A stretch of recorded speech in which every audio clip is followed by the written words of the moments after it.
नमस्कार प्यारे बच्चों, कैसे हो बेटा? सभी अच्छे हैं ना?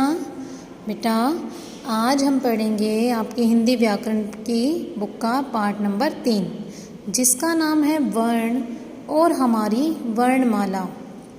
ठीक है बेटा, तो वर्ण क्या होता है कि भाषा की वह सबसे छोटी ध्वनि, ठीक है, भाषा की वह ध्वनि जो सबसे छोटी होती है वो क्या कहलाती है? वर्ण कहलाती है, जिसके कोई टुकड़े नहीं किए जा सकते। यानी कि ऐसी छोटा सा छोटे से छोटा वर्ण जिसके हम टुकड़े नहीं कर सकते।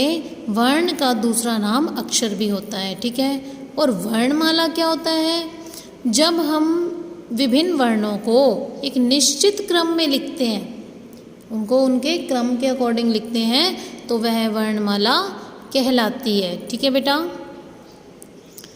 तो शुरू करते हैं। हिंदी भाषा में प्रयुक्त सबसे छोटी ध्वनि वर्ण कहलाती है। अभी मैंने बताया था कि भाषा की सबसे छोटी ध्वनि वर्ण कहलाती है।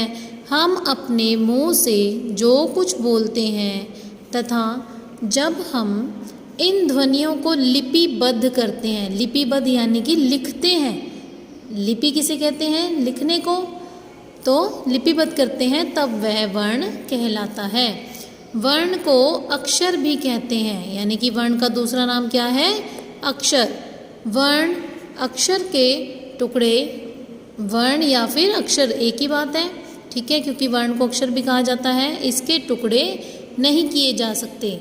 जब हम वर्णों को निर्धारित क्रम में लिखते हैं तो वह वर्णमाला कहलाता है। ठीक है, कहलाती है, वर्णमाला बन जाती है। सभी वर्णों के समूह को वर्णमाला कहते हैं, और उसको जब हम निर्धारित क्रम में लिखते हैं तो वो क्या कहलाती है? वर्णमाला। ठीक है, वर्णमाला कौन सी होती है अब देखेंगे। इसके अंदर स्वर और व्यंजन आते हैं। स्वर कौन से होते हैं? अ, आ, इ, ई, उ, ऊ, री, ए, ऐ, ओ, औ। ठीक है, और दो अयोग वहाँ होते हैं इसके अंदर, अंग, अह। ठीक है बेटा, फिर है व्यंजन। व्यंजन के अंदर स्पर्श व्यंजन आते हैं सबसे पहले।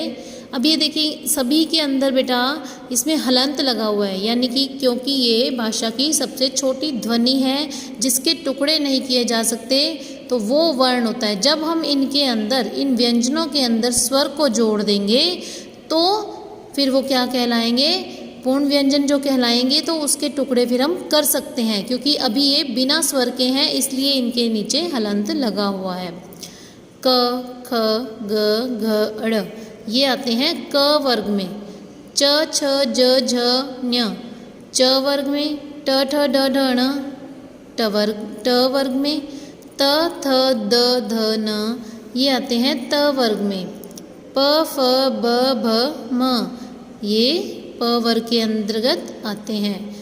फिर है ये सभी जो व्यंजन है, ये कौन से हैं? स्पर्श व्यंजन, यानी कि जब हम इनको बोलते हैं तो ये कहीं ना कहीं हमारी जिह्वा जो है वो स्पर्श कर रही होती है। य, र, ल, व ये होते हैं अंतस्थ व्यंजन, जो गले में से आवाज़ निकलती है, कंठ में से। फिर है श, श, स, ह। इसमें जब हम बोलते हैं तो हमारे क्या होता है? मुख में से गर्म हवा निकलती है, तो क्या कहते हैं इसे? ऊष्म व्यंजन। फिर है अन्य व्यंजन, ड़, ढ, ज, फ, श्र, अक्ष, त्र, ज्ञ। ठीक है, ये जो अक्ष, त्र, ज्ञ, श्र हैं, ये हैं हमारे संयुक्त व्यंजन। उपरोक्त ड़, ओ, ढ, यहाँ पे और आएगा। ड़ और ढ व्यंजन वर्णों के उच्चारण में अंतर समझिए। जो अंतर है क्या है? सड़क, डलिया।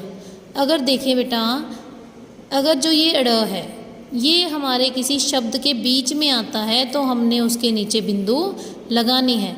लेकिन अगर ड़ शब्द से पहले आता है तो बिंदु नहीं लगेगी, तो क्या बन जाएगा? डलिया, ड बन जाएगा। ऐसे ही डांडिया, अब ये डा का प्रयोग शब्द से पहले, शब्द में पहले हुआ है, इसलिए बिंदु नहीं आएगा। पढ़ना, अब ये ढ ढक्कन का प्रयोग जो है वो शब्द के बीच में हुआ है, इसलिए हमने यहाँ पर बिंदु लगाया है। ढक्कन में ढ जो है वो शब्द के पहले है, तो इसलिए ढ के नीचे बिंदु नहीं आएगा, ऐसे ही ढलान में। ठीक है। फिर है श्र से श्रवण, क्षत्रिय, नक्षत्र, ज्ञानी। हिंदी भाषा में कुछ और भी ध्वनियाँ प्रयोग की जाती हैं जिनको आगत व्यंजन बोलते हैं। ज और ये फ, जग, ज़रूरत, काफ़ी, कोफ्ता। ठीक है। अंग्रेजी से प्राप्त कुछ शब्द जो हैं, कुछ ध्वनियाँ जो हैं वो हमें अंग्रेजी से प्राप्त हुई हैं। अनुस्वार अंग, ये जिस तरह से ये चिन्ह दिखाया गया है इसको बोलते हैं ओ। डॉक्टर, कॉपी, इसके ऊपर बिंदु नहीं लगाना, नहीं तो ये चंद्र बिंदु बन जाएगा जिसको हम अनुनासिक बोलते हैं, वो नहीं है, ये सिर्फ ओ की साउंड देता है। ठीक है। अनुस्वार अंग, अंगूठा, अंगूर। अनुनासिक आंगन, अंधेरा। विसर्ग में अह, प्रायः, प्रातः। ठीक है बेटा, तो आज के लिए इतना ही, आगे का लेसन हम कल पढ़ेंगे। Have a nice day.